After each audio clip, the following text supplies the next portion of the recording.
Now that we have reviewed the basics, let's listen to some cancer survivors and hear how they handle specific situations. Our first is Teri, a 25-year-old woman who found a lump in the right side of her neck. She has known her regular doctor, Dr. Blake, for 5 years, but she has never been sick before. Now, Dr. Blake has referred Teri to a surgeon for tests. Let's hear how Teri describes her visit to her regular doctor to discuss the results of her biopsy and chest X-ray. I went into Dr. Blake's office. He was sitting behind his desk reading some papers. Then he looked straight at me and I sort of heard him say something like, "Teri, I'm sorry to have to tell you this, but your biopsy is malignant. The pathologist needs to do some more tests to find out what kind of cancer you have." He kept on talking.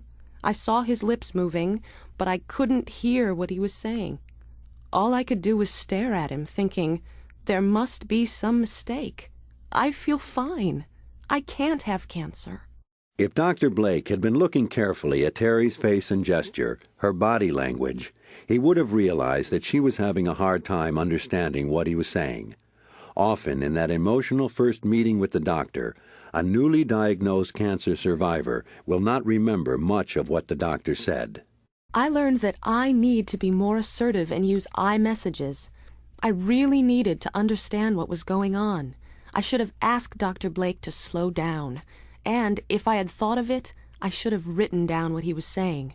That way I could have looked it over after I calmed down a little. So, the next time I went to see Dr. Blake, I had asked a close friend to come along to write down important notes. That was a huge help. At other times, when she wasn't able to come with me, I brought a tape recorder. Teri has learned how to handle communicating with her doctor, but she faces other challenges in communicating with her husband, Mike. He loves Teri and does not want anything bad to happen to her, but he is very scared. He is afraid to tell her how he feels because he does not want her to know how much the idea of cancer scares him. This reaction is common in many families because people want to protect their loved ones. Mike's face and eyes tell Teri that he is worried, even though he tells her he knows she will be fine. Teri tells him that she is scared and asks him if he is. Mike manages to admit that he is scared too, but he reassures Teri that he will be there to help. When they share their feelings, they feel stronger, knowing that they are in it together. This helps them tell each other what they need from each other to get through the experience of cancer. While I was in the hospital for a biopsy, I was in a lot of pain. I took the pain medicine the nurses had given me, but it made me sick to my stomach, so they gave me some other medicine for my stomach. I could see that Mike was feeling pretty helpless. He wanted to help me, but what could he do? The only thing he could do was try to get me to think about anything that would help me forget being in the hospital and having cancer.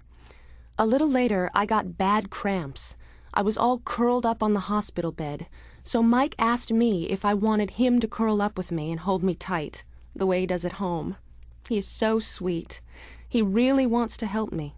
I said yes, hoping it would make both of us feel better.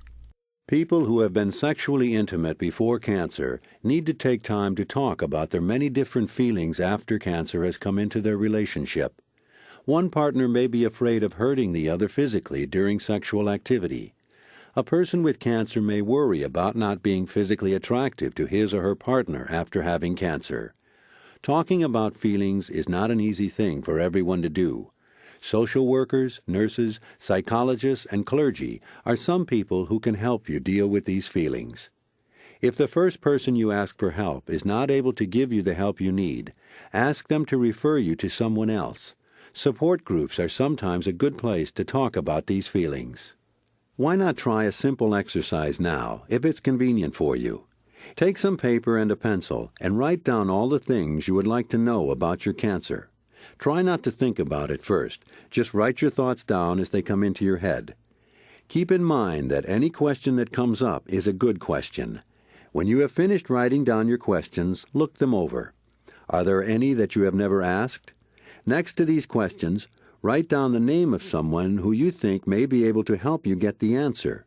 That person could be your doctor or a clinic nurse, social worker, support group member, home health care nurse, hospital educator, librarian, or pharmacist.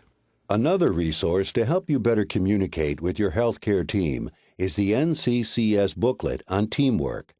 This booklet provides lists of questions and tips that might be useful at different points in your experience, from before treatment begins through your transition off of treatment.